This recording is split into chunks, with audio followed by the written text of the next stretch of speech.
नमस्कार दोस्तों, आज की कहानी का शीर्षक है पुनर्जन्म। एक बार की बात है कि एक नौजवान अपना घर और देश छोड़कर एक अकेली जगह जंगल में ध्यान करने चला गया। वहाँ उसने 12 साल लगाए, जिनमें उसने न तो कुछ खाया और न ही कुछ पिया। जब उसको लगा कि उसने अपना ध्यान पूरा कर लिया तो उसकी इच्छा हुई कि वह एक शहर जाए जो वहां से 5 मील की दूरी पर था। ऐसा सोचकर वह उस शहर की तरफ चल दिया। रास्ते में वह थकान की वजह से एक पेड़ के नीचे बैठकर सुस्ताने लगा। जब वह वहां बैठकर सुस्ता रहा था तो वहां एक कौवा आया और उसके ऊपर वाले शाख पर आकर बैठ गया। वहां से उसने कुछ नींबू उसके सिर पर गिरा दिए। यह देखकर वह नौजवान बहुत नाराज हुआ। नाराजगी से उसने कौवे की तरफ देखा तो वह कौवा मर गया। जब उसने ठीक से आराम कर लिया तो वह वहां से उठा और फिर से शहर की तरफ चल दिया। शहर पहुंचकर वह एक आदमी के घर के आंगन में गया और घर की मालकिन से कुछ खाने की मांग की। एक स्त्री ने खिड़की से झांककर उसको अंदर आने के लिए कहा और तब तक उसको इंतजार करने के लिए कहा जब तक उसके पति घर आते हैं, तभी वह उसको खाना दे पाएगी। वह नौजवान उसका यह जवाब सुनकर बहुत नाराज हुआ। वह उसको उसके इस जवाब पर शाप देने वाला ही था कि तभी वह स्त्री बोल पड़ी, ओ नौजवान, मैं कोई कौवा नहीं हूँ जो तुम्हारी गुस्से से भरी नजर पड़ते ही मर जाऊंगी। अच्छा हो अगर तुम अंदर आ जाओ और मेरे पति के आने तक इंतजार करो। उस आदमी ने वैसा ही किया। वह अंदर चला गया और उसके पति का इंतजार करता हुआ वहां बैठ गया। पर वह ये सोचता रहा कि उस स्त्री को कौवे की घटना का पता कैसे चला।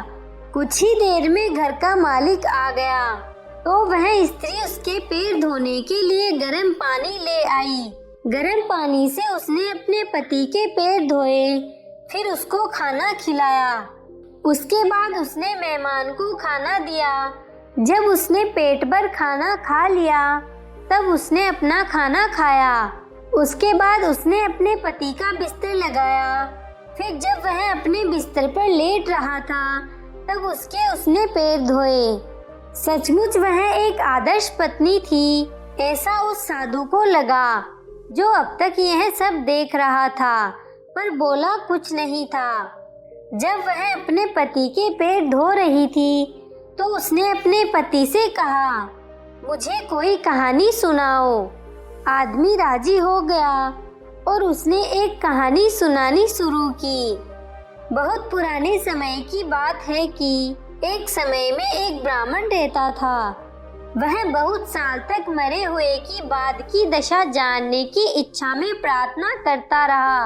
आखिर देवता उसकी प्रार्थना से खुश हुए और एक दिन जब वह सुबह का अपना नहाना धोना कर रहा था, उसकी आत्मा उसका शरीर छोड़कर एक बच्चे में चली गई जो एक चमार का बेटा था। बच्चा बड़ा होता गया। उसने अपने पिता का काम धंधा सीख लिया। फिर उसकी शादी हो गई और उसके कई बच्चे हो गए।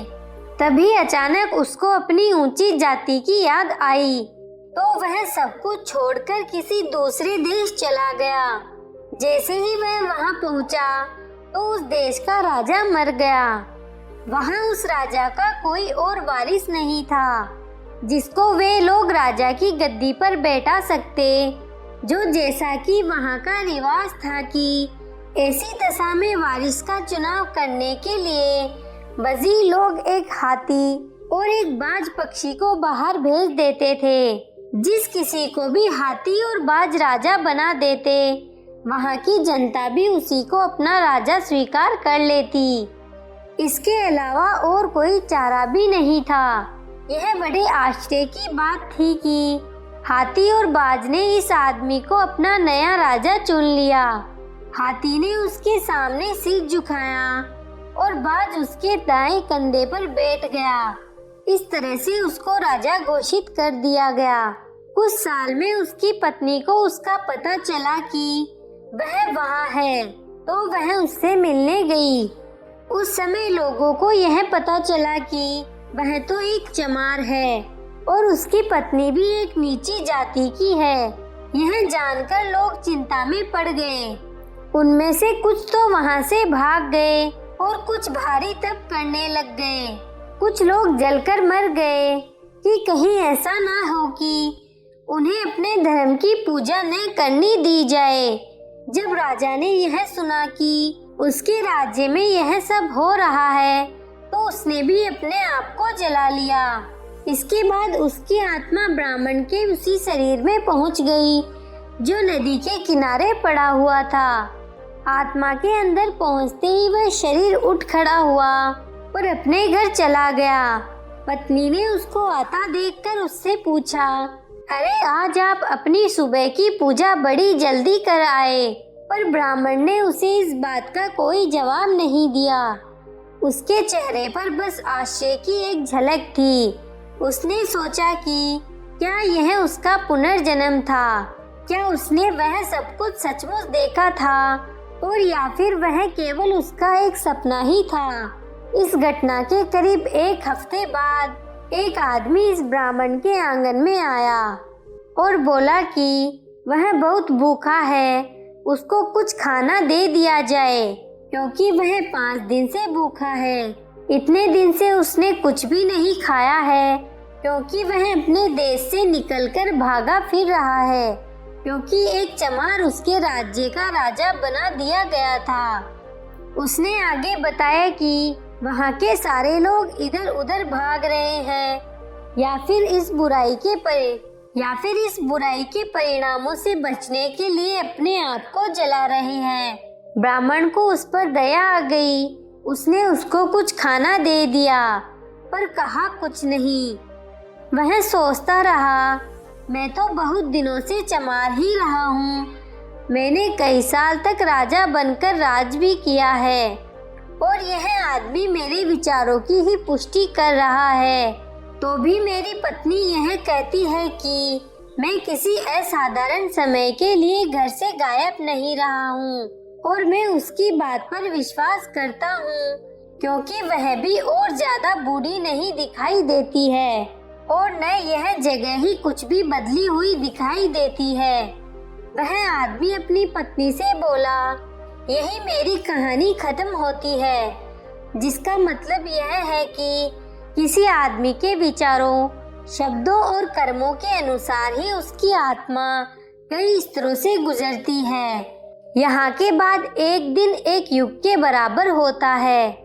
कहानी खत्म हो जाने के बाद पत्नी सोने जाने के इरादे से उस अजनबी की तरफ घूमी और उससे पूछा कि उसको किसी और चीज की जरूरत तो नहीं थी। नौजवान बोला, केवल खुशी की। स्त्री बोली, तो जाओ और उसे घर में जाकर ढूंढो। अपने माता पिता के पास वापस जाओ जो तुम्हारी वजह से रोते रोते अंधे हो गए हैं। तुम जाकर उनकी आंखों पर अपने हाथ रखो और उनसे कहो कि आपका बेटा घर वापस आ गया है, तब तुम खुश होंगे। खुशी हमेशा कर्तव्य के रास्ते पर ही मिलती है, उन्हीं की आज्ञा पालन में मिलती है जिनको भगवान ने हमारे ऊपर रखा है। यह एक पत्नी का कर्तव्य है कि वह अपने पति का कहना माने और उसकी खुशी चाहे। यह बच्चे का कर्तव्य है कि वह अपने माता पिता का कहना माने और उनकी खुशी के मुताबिक चले। यह जनता का कर्तव्य है कि वह अपने राजा के अनुकूल रहे और यह हम सबका कर्तव्य है कि हम भगवान को खुश रखें। तो अब तुम घर जाओ और अपने माता पिता की सेवा करके खुश रहो। आपको ये कहानी कैसी लगी नीचे कमेंट करके ज़रूर बताइएगा।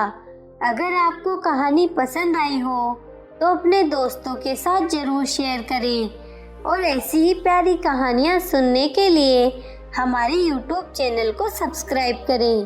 धन्यवाद।